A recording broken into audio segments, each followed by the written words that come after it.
Bien. Entonces, ¿qué mecanismo de acción tenía el rocuronio y el pancuronio?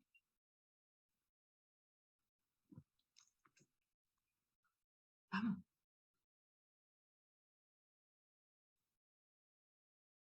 Mecanismo de acción de rocuronio y pancuronio.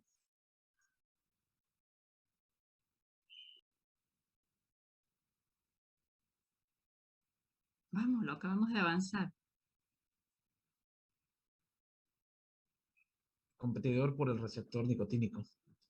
Bloqueo, competitivo, reversible, receptores nicotínicos. ¿Y su efecto farmacológico cuál es? La relajación muscular. Ok, ¿y su principal aplicación clínica?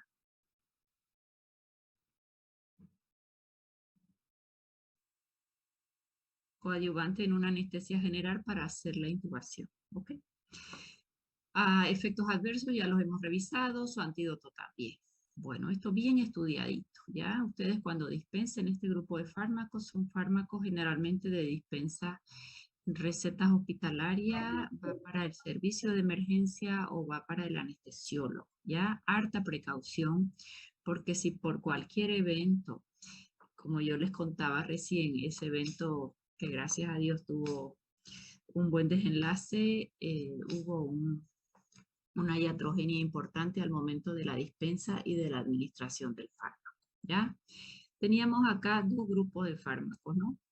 Teníamos los no despolarizantes, pero los más antiguos, el que siempre hemos usado de primero, son los bloqueadores, no son estos, no despolarizantes, estos ya los hemos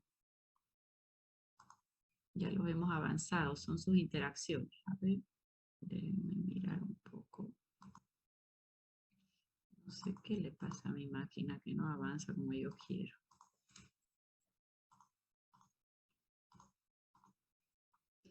Cisatracurio, sus ventajas ya las hemos visto. Ok. Ya, estos todavía los competitivos, los no despolarizantes, antes de pasar a lo más antiguo, algunas interacciones. Estas interacciones son bien importantes. ¿Qué va a pasar con un inhibidor de la colinesterasa? La colinesterasa es la enzima que va a biotransformar acetilcolina. ¿Qué pasará si yo le estoy administrando su bloqueador neuromuscular al paciente y además un inhibidor de la colinesterasa? ¿Qué interacción hay? ¿Aumenta o disminuye su actividad? Aumenta, Aumenta. ¿Por qué, Valde? porque hay mayor ocupación de receptores por ambos Claro, mecanismos. porque No, inhibe a la colinesterasa, la enzima que destruye la acetilcolina. voy a tener mayor cantidad de acetilcolina y si tengo mayor cantidad de acetilcolina y yo lo que estoy haciendo es bloquearle su receptor, ¿hay agonismo o antagonismo?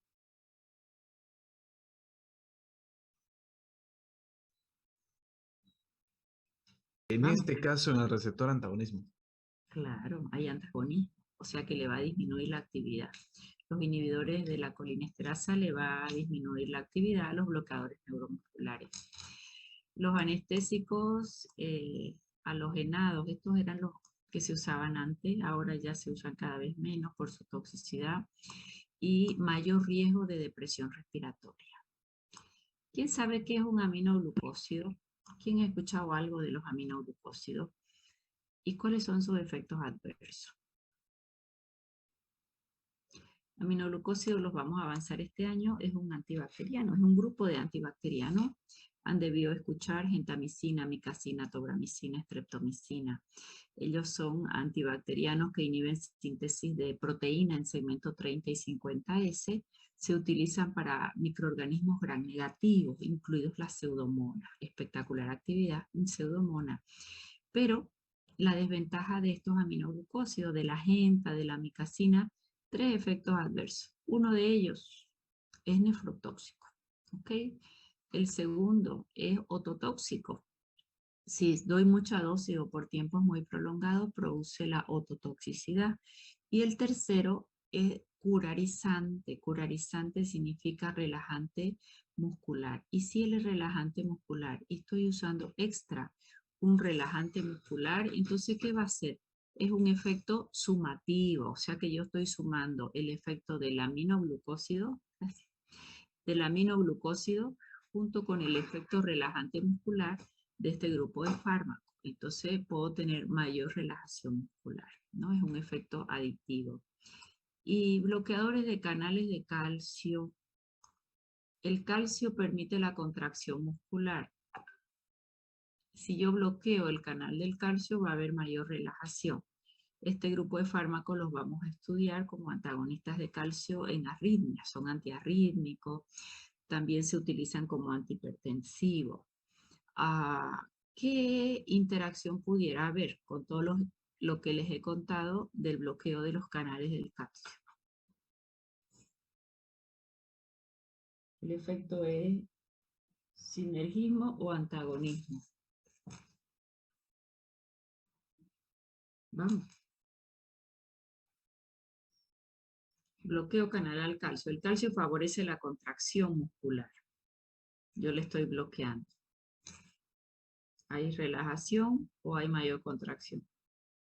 Relajación y por diferentes mecanismos el mismo efecto sería un sinergismo.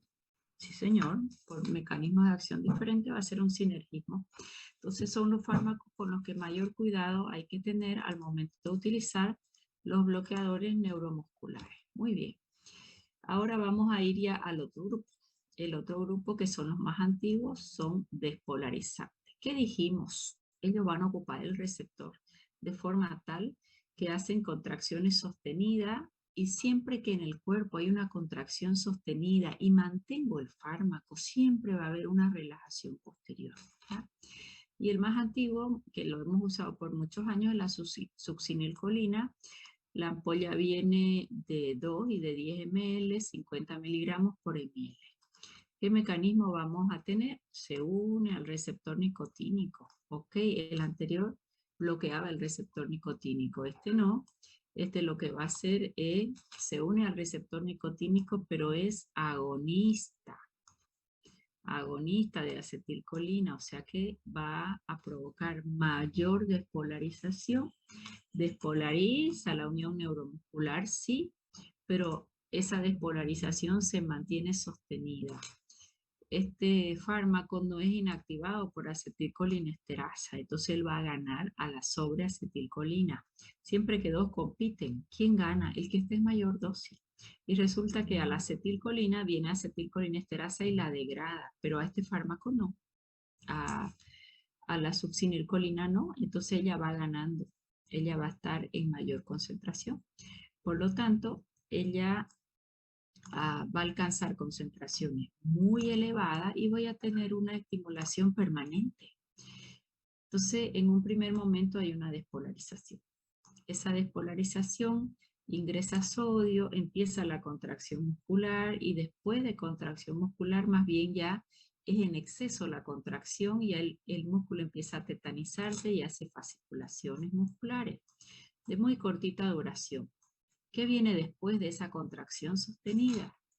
Viene ya una parálisis que es una parálisis flácida. O sea que es como que hemos dado mucha dosis.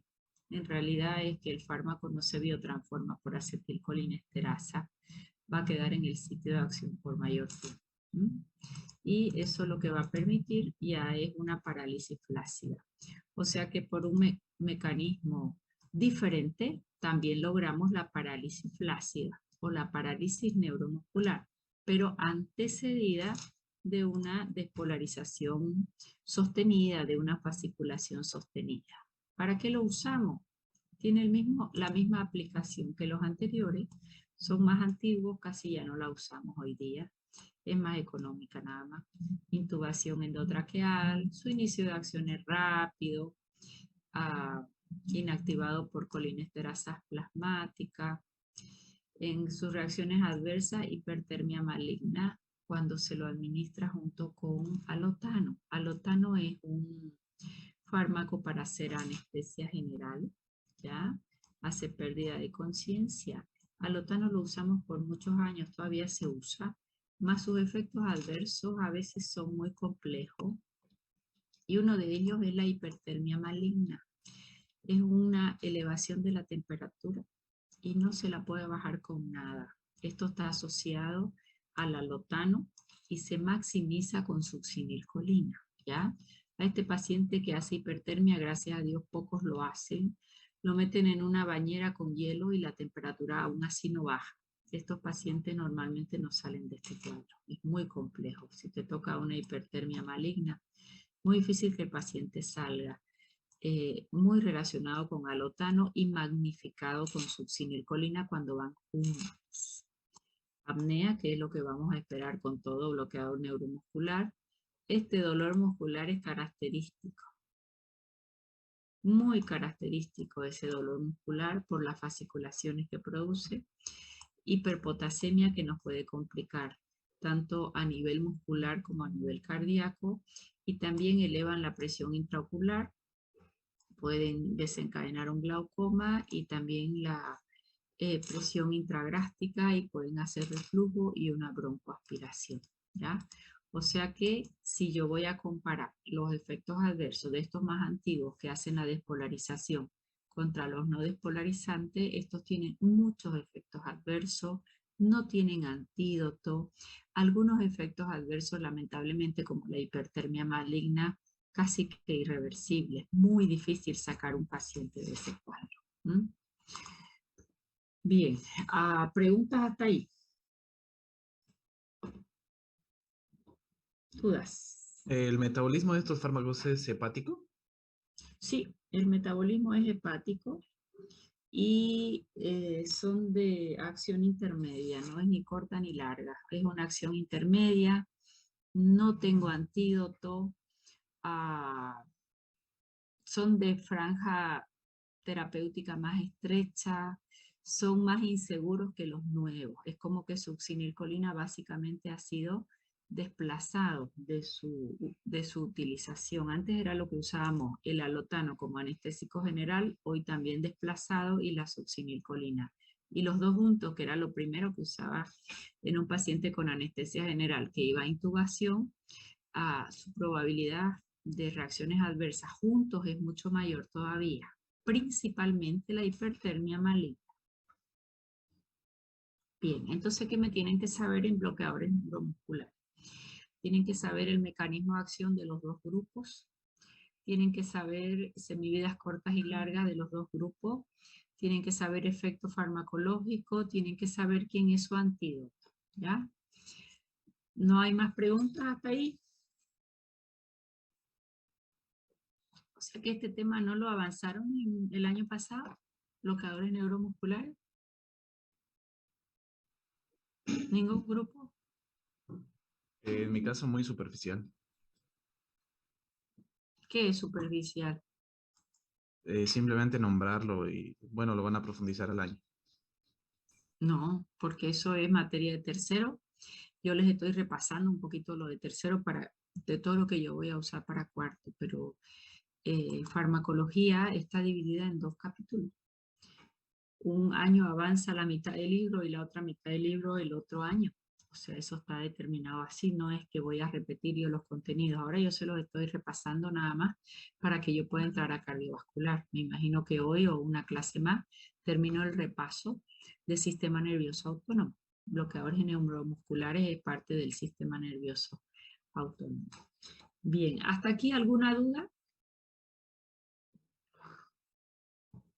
Bueno, si no hay duda, seguimos. Entonces hemos avanzado agonistas muscarínicos, antagonistas muscarínicos y bloqueadores neuromusculares.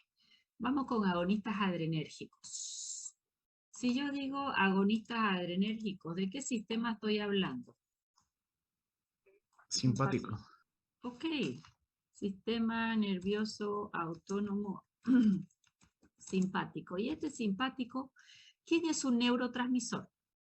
Adrenalina y noradrenalina. Ok, vamos a decir noradrenalina, porque la adrenalina la va a producir las glándulas suprarrenales. Noradrenalina. ¿Y sobre qué receptores es capaz de actuar? Receptores. Es capaz de actuar la noradrenalina. Adrenérgicos. Adrenérgicos. ¿Cómo se llaman esos receptores adrenérgicos? Alfa y Y beta. alfa, beta. Alfa y beta.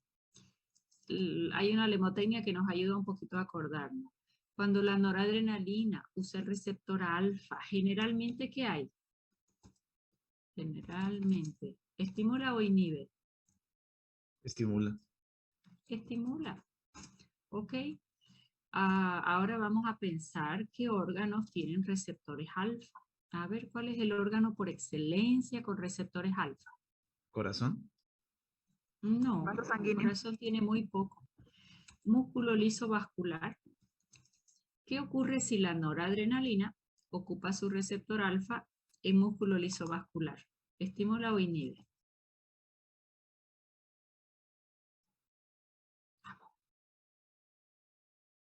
Estimula. Estimula, si lo acabamos de escribir ahí. ¿Qué significa una estimulación en músculo liso del vaso? Vasoconstricción. Y si hay vasoconstricción, ¿qué va a pasar con la resistencia periférica del vaso? Si hay vasoconstricción, el vaso se ha hecho más pequeño, la sangre para pasar por un lugar más pequeño, ¿encuentra más resistencia o menos resistencia? Mayor resistencia. Ok, aumenta la resistencia periférica del vaso.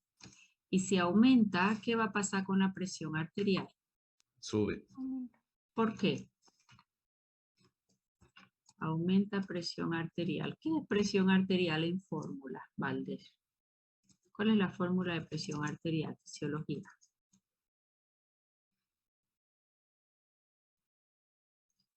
Resistencia periférica del vaso por volumen minuto cardíaco o gasto cardíaco. ¿Sí o no? El gasto cardíaco, que el volumen de cada sístole, si recuerdan un poquito fisiología, por la frecuencia cardíaca.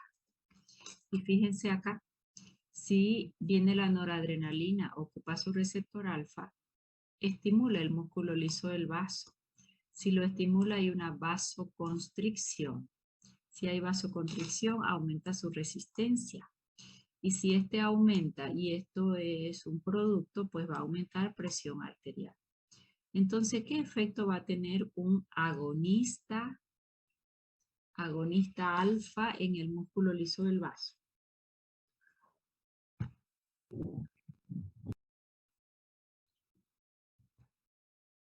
El agonismo realiza el mismo efecto, o sea, igual sería vasoconstricción.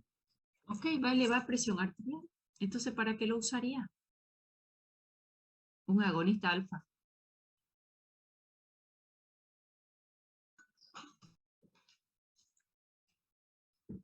¿Qué aplicación clínica tendría? ¿Para qué lo usarías?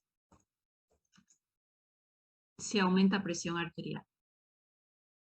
Hipotensión. En un paro. No, porque el paro es el corazón paro, no los vasos. Siempre les digo yo, divórcienme el corazón de los vasos. El corazón puede hacer taquicardia, bradicardia o parar, ¿verdad? El vaso puede hacer hipotensión o hipertensión. Es como que son dos entidades diferentes que sí se comunican, ¿ya? Pero en vaso es hipotensión o hipertensión y corazón es taqui o bradi. Entonces, el uso va a ser una hipotensión. ¿Ok? Bien, hemos dicho que noradrenalina sobre el receptor alfa generalmente estimula. ¿Solo tengo receptores alfa o qué otro tipo de receptores tengo? Beta. Ok. Si el alfa estimula, el beta generalmente ¿qué hace? ¿Qué es lo contrario de estimular? Inhibe. Inhibe. Ok. Pero aquí hay un excepto. ¿Quién es el excepto? El corazón. Corazón. En lugar de inhibir, ¿qué va a hacer? ¿Qué va a haber? Estimulación. Estimulación. Okay. Ahora vamos a ver todos los órganos que tienen receptores beta. ¿Quién se acuerda de algún órgano con receptor beta? Músculo liso bronquial, músculo liso vascular, músculo liso uterino en útero grávido, músculo liso intestinal y finalmente corazón. Todos estos tienen receptores beta 1 o como es beta 2, perdón, beta 2. ¿Quién es el que tiene receptor beta 1 por excelencia? Es el corazón. Corazón. Ya, entonces repasemos de vuelta, ¿ya? Yo voy preguntando, voy a ir lento para que todos capten esto. Esto no puede ser estudiado de memoria, tiene que ser bien razonadito. Resulta que nuestro sistema nervioso autónomo simpático tiene como neurotransmisor a la noradrenalina. Hasta ahí estamos de acuerdo. ¿Sobre qué receptores es capaz de actuar la noradrenalina? ¿Receptores? Alfa y beta. Alfa y beta. Alfa y beta. Perfecto. Cuando actúa en receptores alfa, ¿estimula o inhibe? Estimula. Bien. Estimula. ¿Cuál es el órgano por excelencia que tiene un tono alfa? Músculo liso vascular. Sí. ¿Y por qué tiene un tono alfa el músculo liso vascular? ¿Saben por qué? ¿En este momento están sentados ustedes o están acostados? Sentados. Dios quiera que sentados, para que tomen más atención. Están sentados. Como están sentados, están apretando las venas ilíacas y ellas traen la sangre de debajo del cuerpo de miembros inferiores hacia el corazón. Y resulta que la sangre tiene que volver a mi corazón en 1 minuto, toda mi sangre. Y yo estoy sentada y tengo sangre en mi dedo gordo del pie que tiene que retornar. Y si estoy parada, peor, contra gravedad y encima sentada haciendo presión. Entonces, ¿por qué tengo que tener un tono alfa? Porque la sangre debe subir un poquitito y va cerrando una válvula y así va retornando contra la gravedad hasta el corazón. Es por eso que el tono normal de los vasos siempre tiene que ser alfa. Si no fuera alfa, habría una vasodilatación y la sangre no retornaría a mi corazón en 1 minuto. Si yo camino o si corro, los músculos contraen, le ayudan a esas válvulas y la sangre va a retornar más fácil, ¿no? Es por eso que la caminata, el ejercicio físico es ideal para favorecer el retorno venoso. Que si yo estoy parada muchas horas o estoy sentada muchas horas, siempre se recomienda cada hora por lo menos levantarse un rato o caminar un poco. ¿Para qué? Para favorecer el retorno venoso, ¿ya? Entonces esa es la causa por el cual el músculo liso del vaso debe tener un tono alfa. ¿Se entendió? Sí, doctora. Doctora. Para favorecer el retorno venoso. Es su tono normal. Puede tener receptores el vaso. Beta sí, los tiene. También tiene receptores muscarínicos. Pero a quien tiene en mayor densidad, en mayor número, es a los receptores alfa, porque el tono de los vasos siempre tiene que ser alfa para asegurarnos un buen retorno venoso. ¿Bien? Ok, entonces en el músculo liso del vaso tengo receptores alfa. ¿Qué hace? Estimula. Si estimula, estoy frente a una vasoconstricción. Si hay vasoconstricción, la sangre encuentra mayor resistencia para pasar por ahí. Aumenta la resistencia periférica del vaso y con ello la presión arterial. ¿Por qué? Porque presión arterial, esta formulita, por favor, anótenla bien y que ya no se les olvide nunca, de fisiología. La presión arterial está determinada por la resistencia periférica del vaso por el gasto cardíaco, que es el volumen minuto cardíaco, que es el volumen de cada sístole por frecuencia cardíaca. Si sube la resistencia, la presión sube. Si bajara la resistencia, la presión baja. Está en directa proporción. ¿Okay? Como en este caso estimula y hay vasoconstricción y aumenta la resistencia periférica del vaso, va a aumentar presión arterial. ¿Para qué usaríamos este fármaco? Con este mecanismo de acción para una hipotensión muy severa, ¿no? Eso hace la noradrenalina en alfa. ¿Son los únicos receptores que puede ocupar la noradrenalina? No, puede ocupar los beta. Si alfa estimula, generalmente el beta que hace inhibe, excepto ¿en quién? Corazón, donde hay una estimulación. Bueno, entonces vamos a ver en cada uno de estos órganos qué ocurre si nosotros hacemos una inhibición. ¿Qué pasa con el músculo liso bronquial si hay una inhibición? broncodilatación. Bronco se relaja, entonces voy a tener una broncodilatación. Entonces, ¿para qué usaría yo un agonista beta 2? ¿Para qué usarían un agonista beta 2?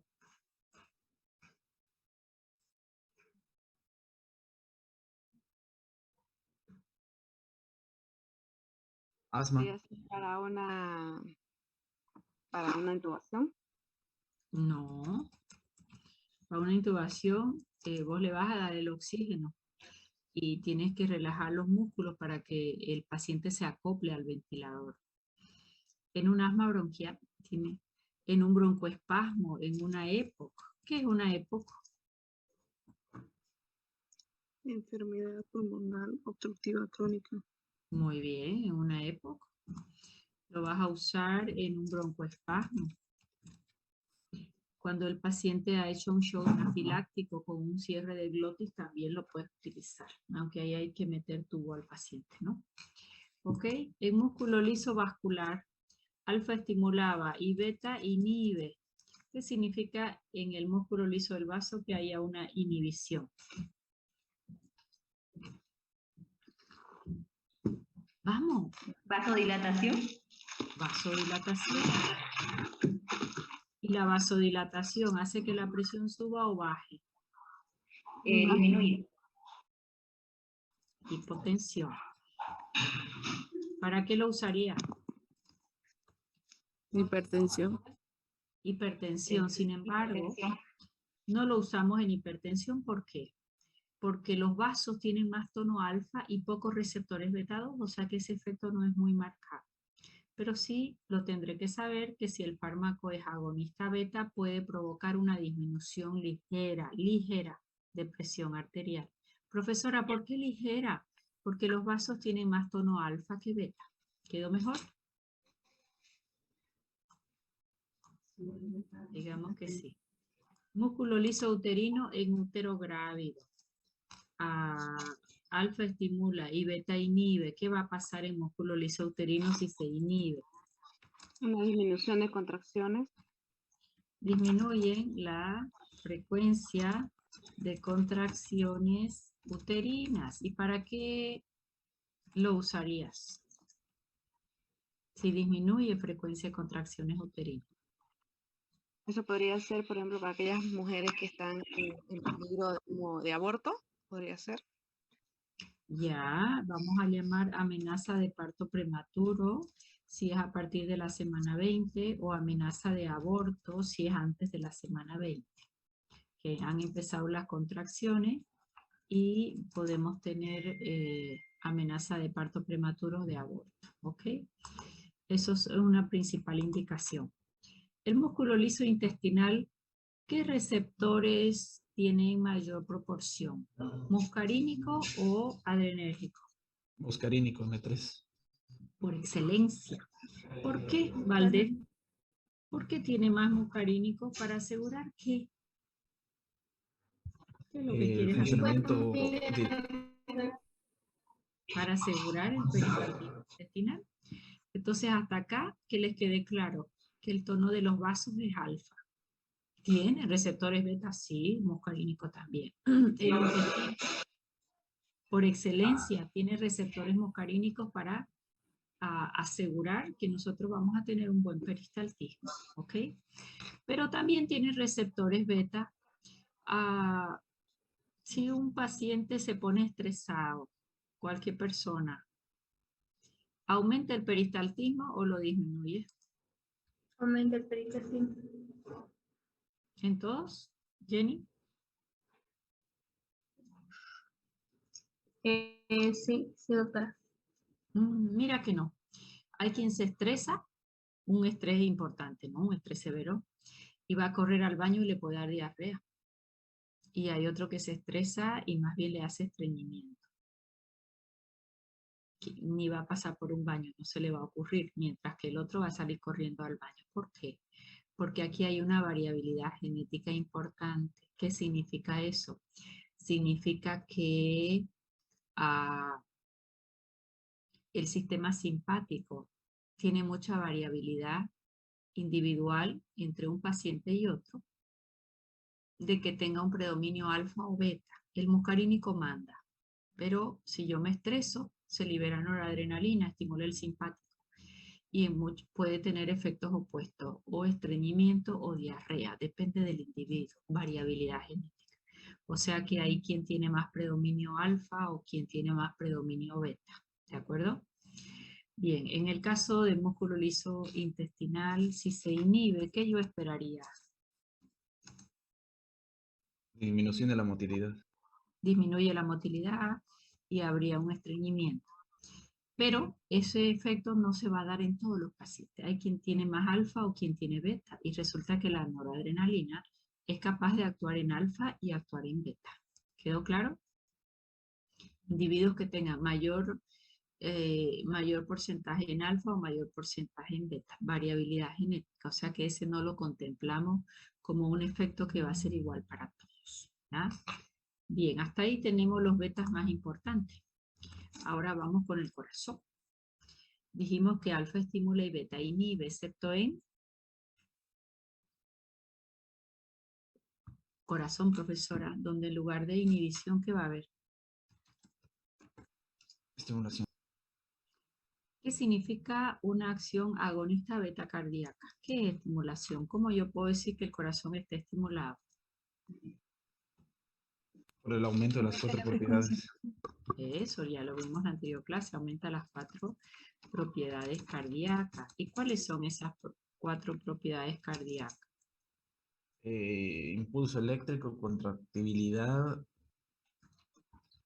Automatismo es la capacidad de generar impulsos eléctricos sin que nadie lo estimule. Ese es nuestro corazón. Genera impulsos eléctricos y nadie lo estimuló. Eso es automatismo. A mayor automatismo, mayor frecuencia cardíaca. Ese automatismo, ¿cómo yo lo puedo medir? Lo voy a medir con la frecuencia cardíaca. Frecuencia cardíaca. ¿Quién sabe cuánto es la frecuencia cardíaca normal? 70 latidos ¿Cuánto? por minuto. Ajá. 72 latidos minutos más menos 10. Si bajo de 60 es una bradicardia, si subo de 80 es una taquicardia. ¿Ok? Muy bien. Automatismo, entonces la primera propiedad cardíaca es la capacidad del corazón de generar impulsos eléctricos sin que nadie la estimule. ¿Cómo lo mido? Con los latidos, frecuencia cardíaca. Después de que se generó el impulso eléctrico, él se tiene que conducir. Conductibilidad es la segunda propiedad cardíaca. Eso solo lo puedo medir con un electro para ver el grado de conductibilidad que tengo. Más no lo puedo medir como mido la frecuencia cardíaca colocando los 2 dedos, ¿verdad? Bien, luego que se conduce el impulso eléctrico, esa célula se excita y la tercera propiedad es la excitabilidad.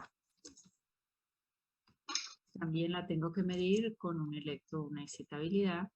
Y finalmente, todo ese impulso que generó, que se ha conducido y que ha excitado a la célula, ¿para qué? Para producir una contracción cardíaca. Estoy frente a una contractibilidad. Estoy frente a una contractibilidad. ¿Para qué se contrae el corazón? Se contrae con mucha fuerza para expulsar el contenido de sangre que tiene en su interior.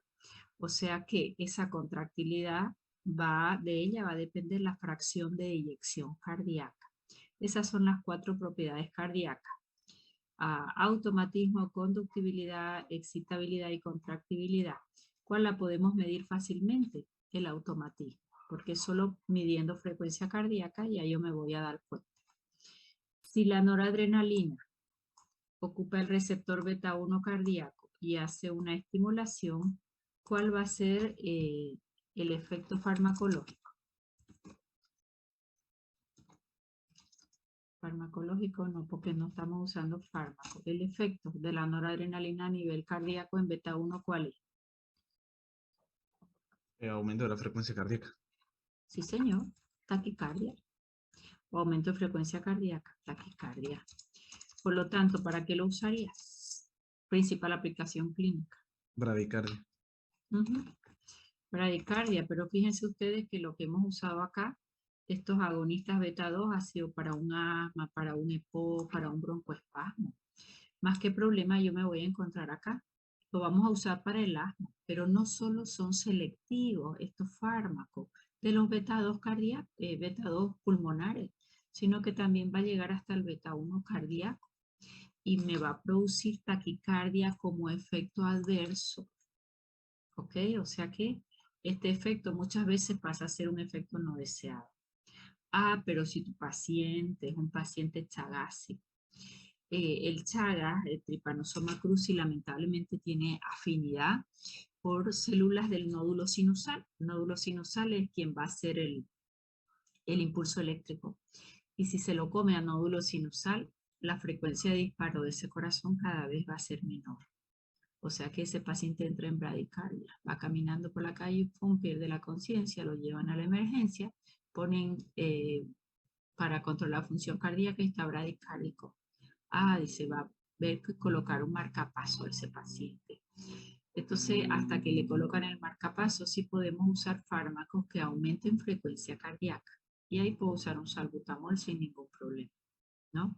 Llega ese paciente a casa y resulta que, ¿cómo te han dado salbutamol si tu problema es cardíaco? Dice, no eres asmático.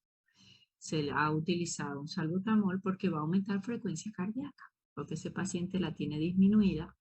Hasta prepararlo a colocar un marcapaso puede solucionar. ¿Quedó clarísimo? Esto lo tienen que Sí, saber doctora. bien. Ahora vamos a ver ya, a super repasar, porque ya lo vieron el año pasado, cada uno de esos grupos terapéuticos, que van a ser agonistas alfa, agonistas beta, van a ser las catecolaminas muy utilizadas hoy en día. ¿Mm? Bien, hasta aquí alguna duda.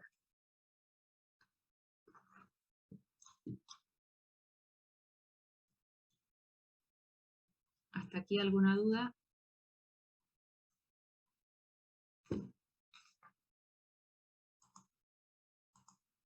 Bueno, ahora vamos a entrar entonces a nuestros agonistas adrenérgicos. ¿Ese sistema simpático de dónde nacía el sistema simpático?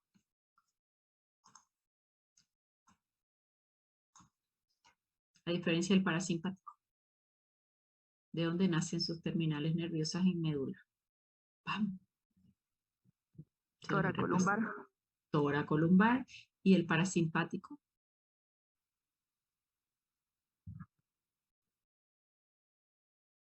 Cráneo sacro. Sacro. Eso no se les puede olvidar.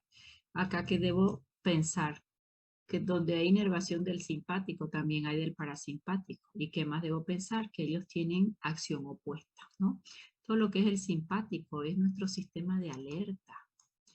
Ya es nuestro sistema de alerta. Fíjense que en los ojos hay midriasis, el cerebro va a aumentar sus niveles de atención, el corazón va a aumentar frecuencia cardíaca, el tejido adiposo va a entregar sus grasas como fuente de energía por si falta. A nivel muscular aumenta contracción, a nivel de la vejiga en realidad aumenta filtración glomerular, aumenta el contenido en orina. A nivel gastrointestinal acá es un poco variable entre un individuo y otro. Aquí el hígado aumenta, todo lo que se guardó el hígado como glucógeno lo va a entregar como fuente de energía porque el paciente tiene que estar más alerta por estrés.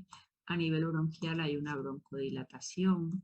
A nivel de la piel, ¿cómo está un paciente muy estresado? Pálido. Significa que toda la inervación en la piel va a ser una vasoconstricción y va a disminuir para entregar sangre a los órganos que son mucho más necesarios